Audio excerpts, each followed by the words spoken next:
Baik teman-teman semua, kami dari kelompok 1 akan mempresentasikan hasil dari diskusi kami. Pertama-tama kami akan memperkenalkan diri. Saya David Syabate dengan NIM 5243121052. Saya Felix Sanfian Raya dengan NIM 5245121011. Saya Andes Waru dengan NIM 52431211. Saya berterima kasih Baik, kami akan mempresentasikan kurikulum dan bidang pembelajaran. Latar belakang yang akan dibacakan oleh teman kami Felix. Baik, latar belakang. Pendidikan merupakan proses kerencana atau rencana untuk mengembangkan potensi peserta didik.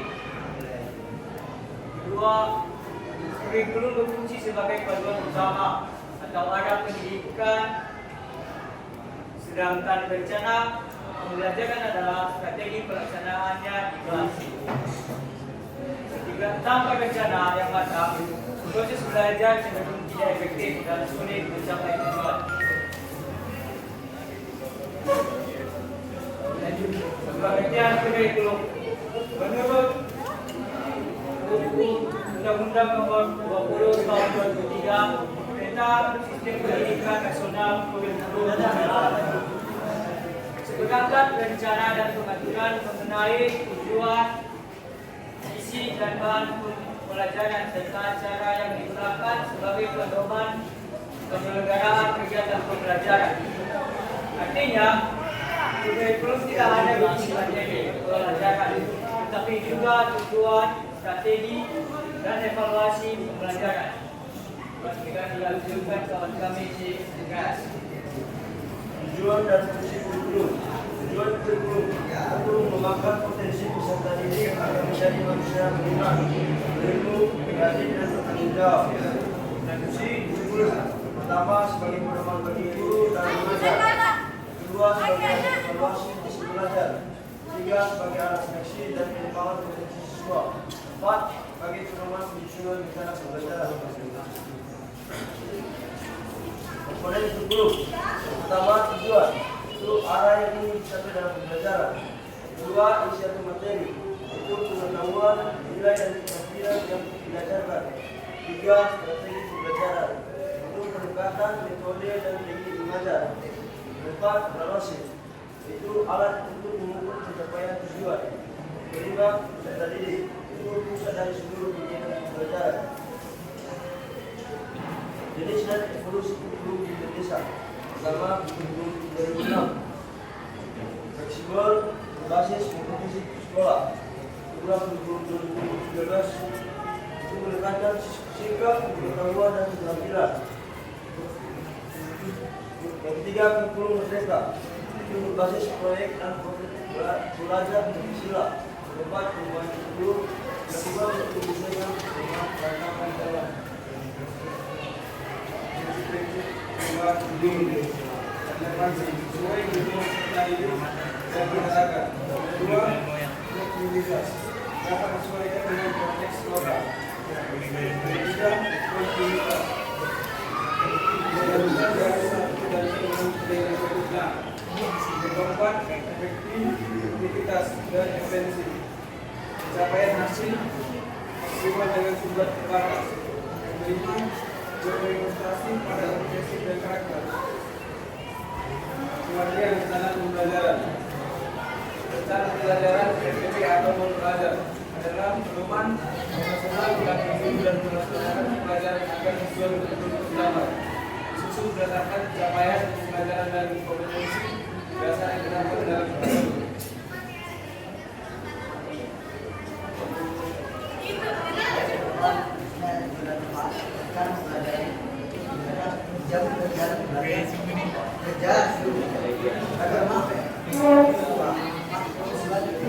Budi.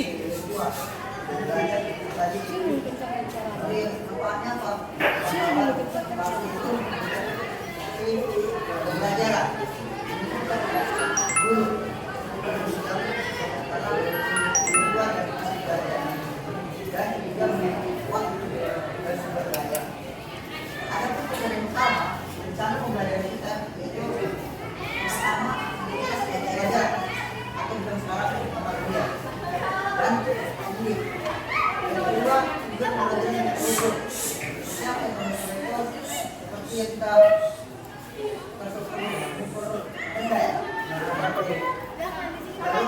Tiga materi belajar dan sumber belajar.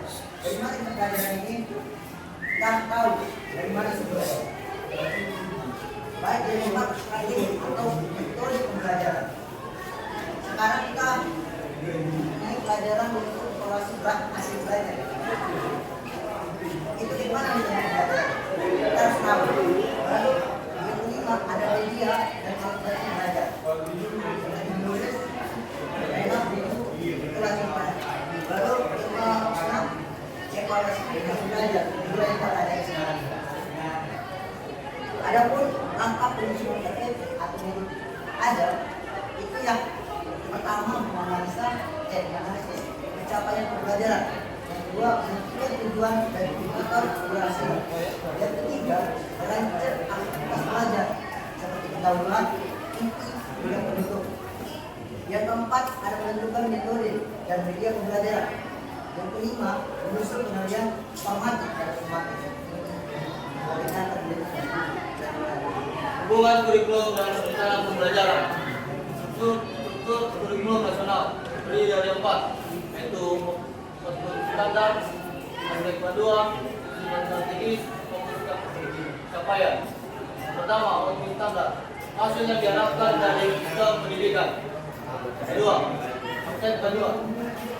Aspek panduan, prinsip yang membimbing pendidikan nasional.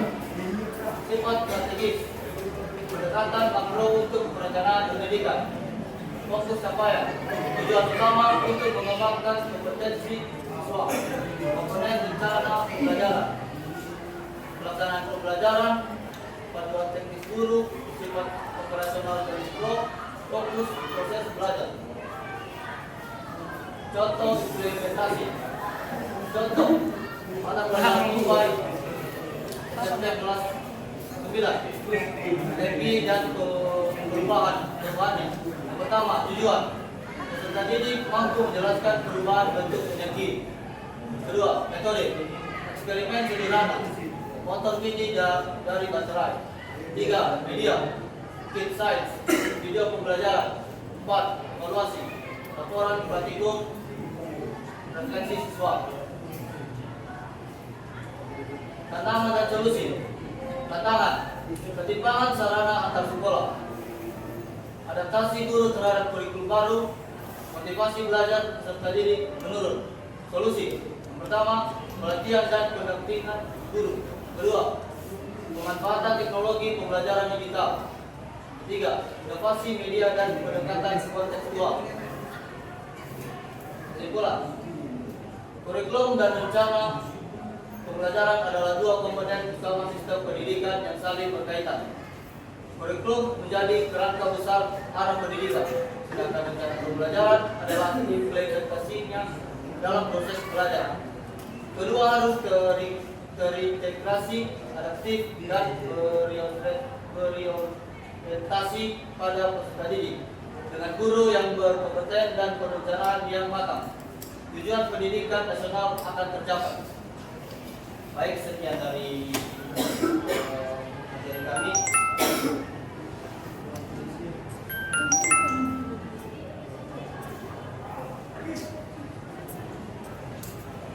Oke, baik, untuk pertanyaannya untuk masing-masing kelompok 2 pertanyaan.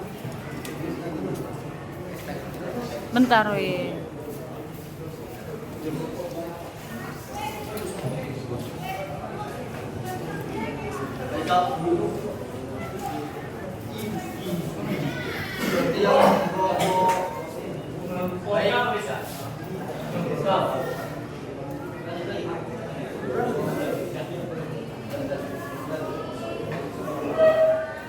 Baik, saya Muhammad Salam Pandi bertanya oleh teman-teman.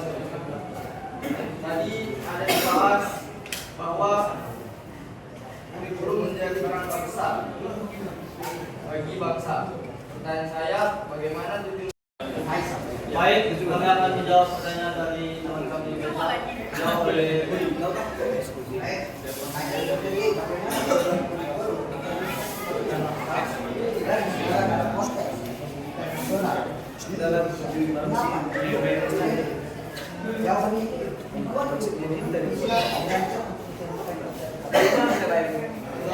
Kalian Jum kan? Saya lebih agak ada kan sorry itu. Depan balik.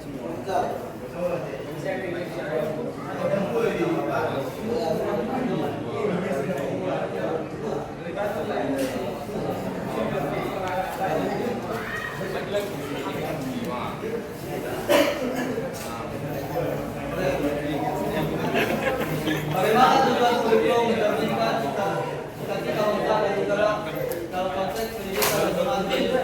Mengapa itu penting? Jawabannya, tujuan kurikulum Indonesia dirancang untuk mencerminkan cita-cita bangsa sebagaimana tertuang dalam peraturan Undang-Undang Dasar 1945, yaitu mencerdaskan kehidupan bangsa, membentuk manusia yang beriman, bertakwa, bermulia, serta memiliki pengetahuan dan keterampilan untuk berperan aktif dalam pembangunan nasional. Untuk menyampaikan kriteria pentingnya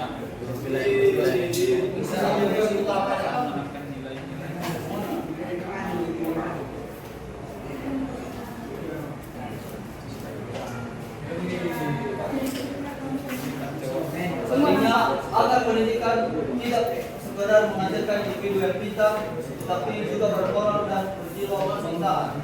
Menjaga agar sistem pendidikan tetap berakar pada budaya bangsa Indonesia, bukan meniru penuhnya kedua.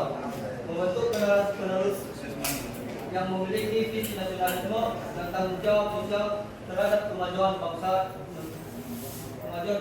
negara. Oke, terima kasih. Selanjutnya kami akan menjawab pertanyaan dari kelompok 6 yang dijawab oleh Rito.